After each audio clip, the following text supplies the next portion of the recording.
menampilkan vokal yang baik, intonasi sesuai dengan kriteria, 3 kriteria itu terlihat telah melakukan latihan yang cukup keras ya, membaca puisi berulang-ulang sehingga bisa memahami isi puisi, memahami kata demi kata, kalimat demi kalimat, baris demi baris, bait demi bait, sehingga bisa dibacakan secara utuh sampai kepada pendengar, sampai pada yang menyaksikan, termasuk kami para juri bertiga. Tentu kami bertiga punya selera yang berbeda, tetapi secara umum pasti kita mirip-mirip dalam arti kita menilai bagaimana seorang peserta atau penampil itu membawakan puisi sehingga bisa menyentuh hati, membuat sedikit merinding, dan makna puisi yang diinterpretasi oleh peserta yang tampil itu bisa kita pahami bersama. Tetapi secara umum saya kalau boleh menyarankan para peserta lebih banyak lagi, lebih dalam lagi untuk melakukan eksplorasi sehingga memberikan penekanan pada poin-poin penting dari puisi itu sehingga kelihatan sekali ini sangat menguasai, paham banget makna dari puisi itu. Eksplorasi terhadap vokal juga ya. Ada beberapa peserta melakukan eksplorasi seperti itu, melakukan stilisasi pada vokal, tapi jatuhnya seperti maaf ya, ini istilah saya sendiri, seperti pembawa dalam dongeng drama radio zaman dulu ya, suara ada yang benar-benar tidak terkontrol. Pada hari ini sangat berbeda dengan kemarin. Hari ini sound systemnya berfungsi maksimal, walaupun agak jauh tapi masih menangkap keluarnya juga cukup maksimal. Walaupun memang secara kualitas saya lihat hari ini para penampil lebih bagus, rata-rata lebih bagus. Eksplorasi berikutnya tentu ke gestur atau gerakan tubuh ya. Walaupun kami tidak mengharapkan peserta berlebihan sekali melakukan gerakan-gerakan kesana kemari, tetapi paling tidak ada gerakan-gerakan yang memberi makna atau bermakna secara utuh dalam penyampaian puisi, sehingga menambah keindahan atau menambah dari pembacaannya. Banyak yang juga stereotip kalau saya istilahkan ya, nada-nada atau irama-irama pembacaan yang sudah terbiasa kita dengar dalam setiap lomba-lomba, setiap pentas anak sekolah membacakan puisi. Tapi ada peserta tentu, ini menurut saya nominasinya akan ke arah mereka yang membacakan dengan membawakan intonasi irama yang ditemukan sendiri, dibawakan sendiri, berbeda, tetapi masih nyambung dengan puisinya. Dibandingkan dengan irama yang sudah klise kalau saya bilang, yang mengulang penampilan orang-orang zaman-zaman dulu. Terima kasih sudah menunggu dan mau mendengarkan kita ngomel ya. Tapi ini menurut saya kita anggap di sini semua peserta ini untuk belajar ya. Nanti pasti akan ada yang menang 1, 2, dan 3. Dan belum tentu kalian yang kalah ya, itu lebih jelek. Karena untuk yang hari ini kalau dilihat dari kemarin kan 25 juga. Yang 25 itu sebenarnya bersaingnya dengan hari ini tuh mungkin 3. Jadi bisa bayangkan yang kemarin itu maksudnya mungkin finalnya tuh kalau kita anggap finalnya 3 sampai 5 lah. Ya, nominasinya 3 sampai 5 lah. Sementara yang sekarang hampir semua. Tepuk tangan belum bayarnya. Jadi nanti kami pada juri pasti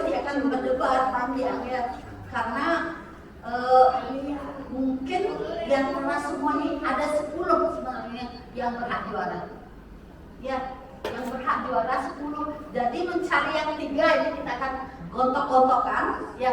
Tapi seperti yang Sadewa bilang tadi, kita akan pasti membandingkan. Ada yang gayanya sama, terpaksa kita akan sisihkan yang lain. Yang paling bagus di antara yang sama kita akan berikan. Jangan nanti saya sudah bagus ya, tapi karena kalian gayanya sama plus ya. Kemudian ada yang gayanya agak lain tapi dapat. Oke, kita akan perhatikan.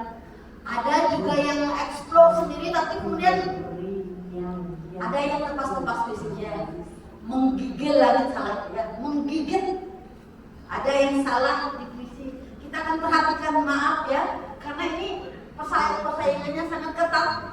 Ya, itu jadi kesalahannya itu, kemudian yang akan kita perhatikan itu, kita akan ini yang saling memperhatikan. Nanti kalau ada yang kecewa, maaf, karena sesungguhnya kalian yang 10 itu sebenarnya sudah hebat ya.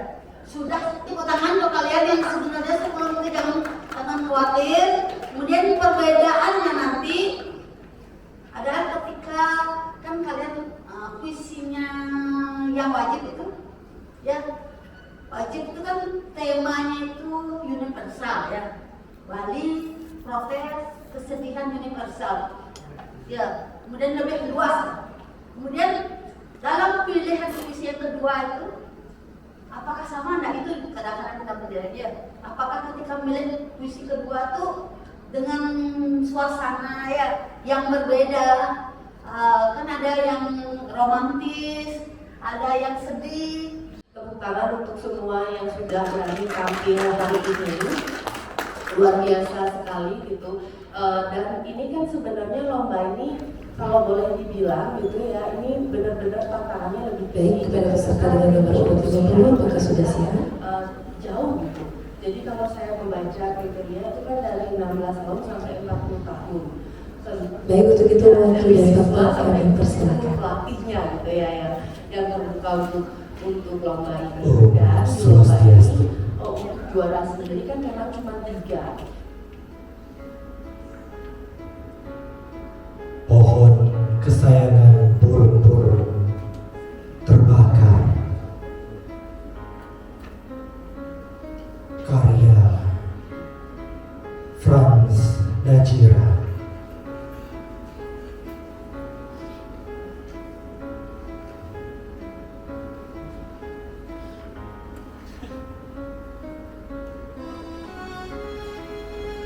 Bagaimana kau temukan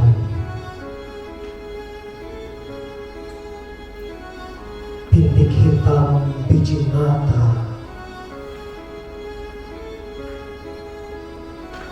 di dalam tumbukan abu?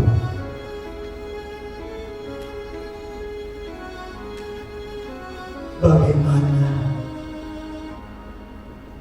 hendak kau samakan cairan kuning itu dengan lingkaran pucat di bawah pelupuk mataku?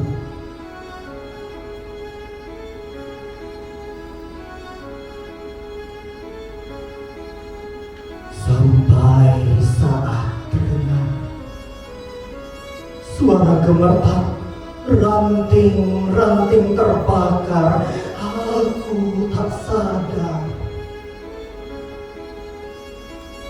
dari mana datangnya cahaya menyilaukan itu. Ia tiba-tiba berdendam pecah seperti gumpalan api terhempas ke dalam terik.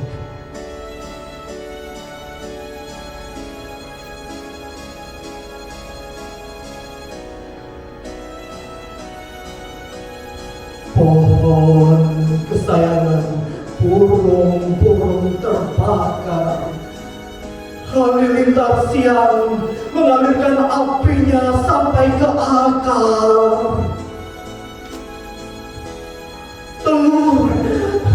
Telur telur-telur meletus, gugur jadi cairan mengental ke dalam racikan api.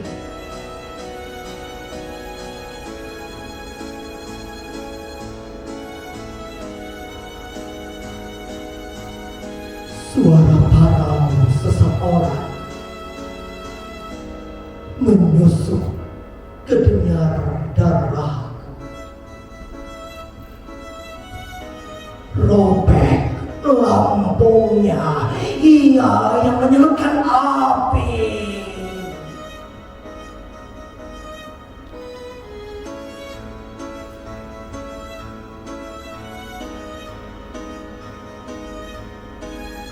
Tapi siapa dalam udara panas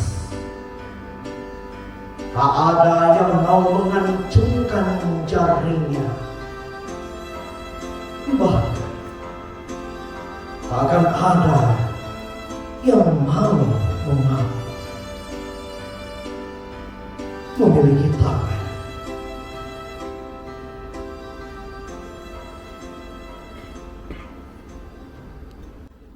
Abad yang luka, karya Tan Liani.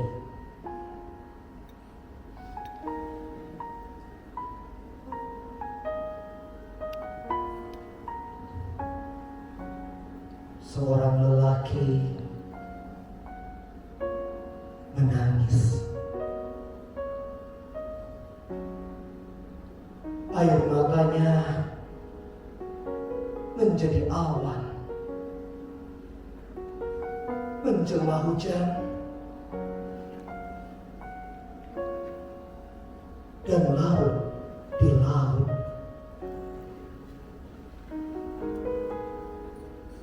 Tapi bukan untuk itu ia menangis.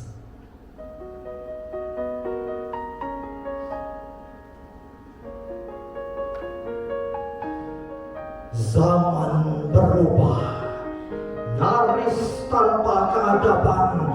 Kanibalisme pertiwi grama, tak kenyang oleh daging. Mereka punya suara-suara, mereka telan harapan-harapan, mereka habiskan kemerdekaan yang tersisa.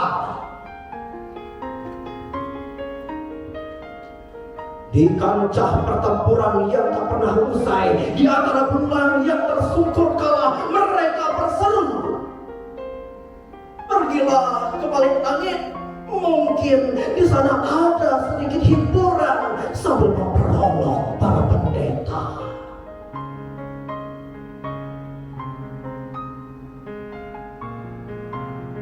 Usai menyerakahi bumi, mereka terbang menggigil langit. Persetan abad mendatang, persetan nasib anak cucu, kalian boleh mengungsi ke planet lain.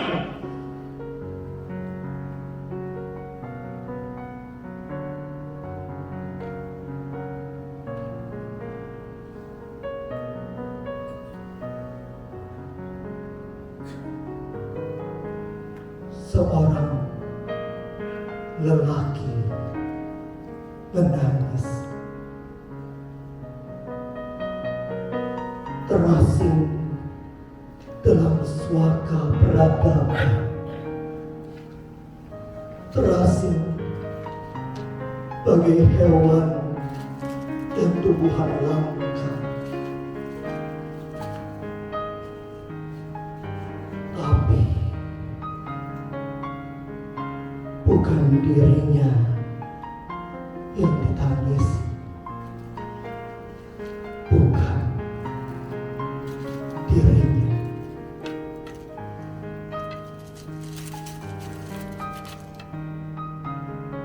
Om Santi, Santi, Santi.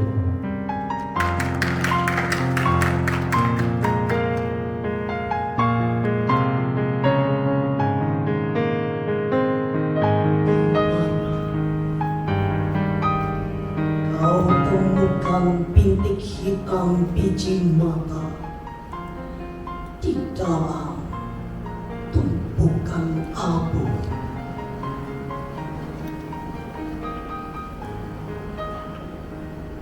Bagaimana hendak kau samakan cairan kuning itu dengan lingkaran pucat di bawah peluk mataku?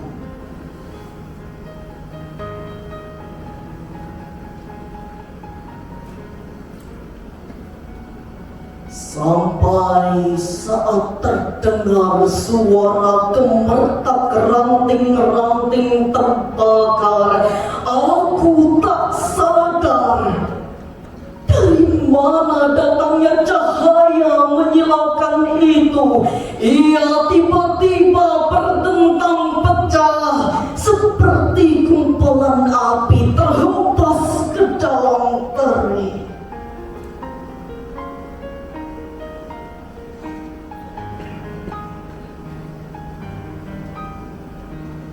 Pohon kesayangan burung-burung terbakar.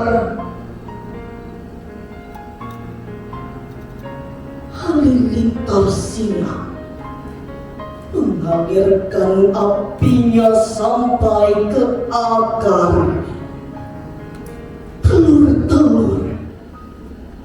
Telur-telur meletus, gugur jadi cairan mengental ke dalam racikan api.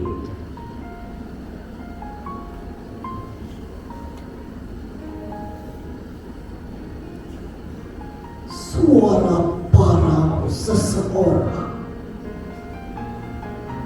menyusup ke dengar darahku.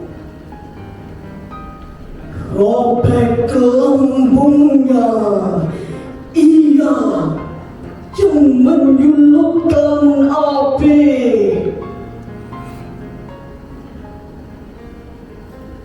Tapi siapa?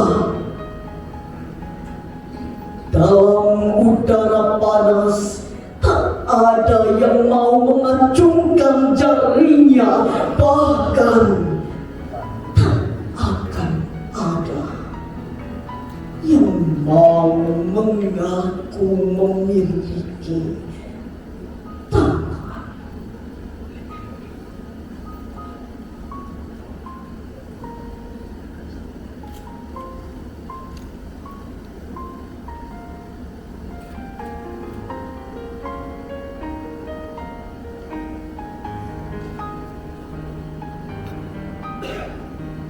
Senja menggantung di langit. Karya Putu Vivi Lestari.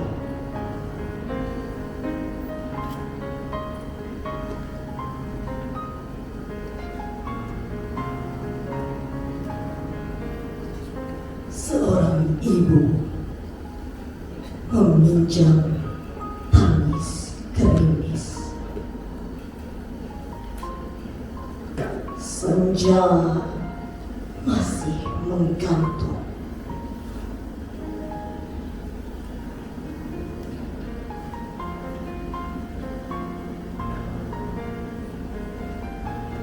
Seandainya aku korban terakhir, mestikah ku ingat sebaik saja yang belum selesai kutulis.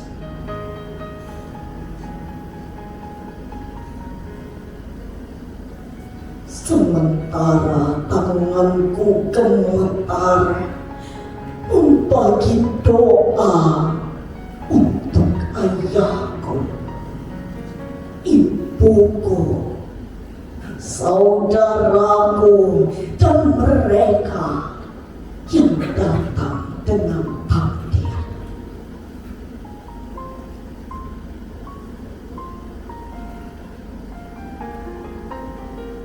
Orang sakit putus-putus memanggil detak jantung dan nafasku sendiri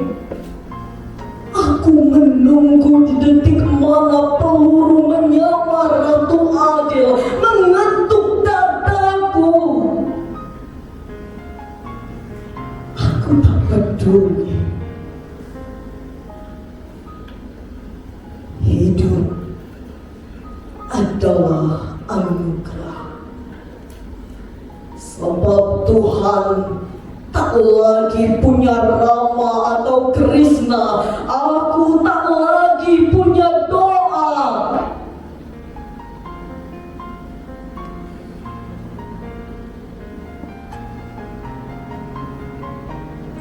Di atas langit kemerah,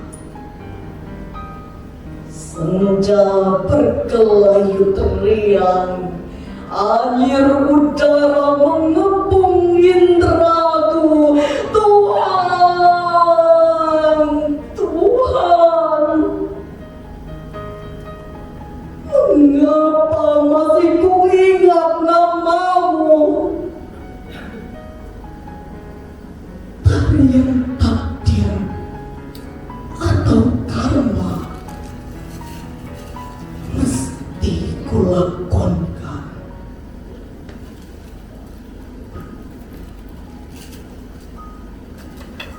Seorang ibu meminjam tangis gerimis.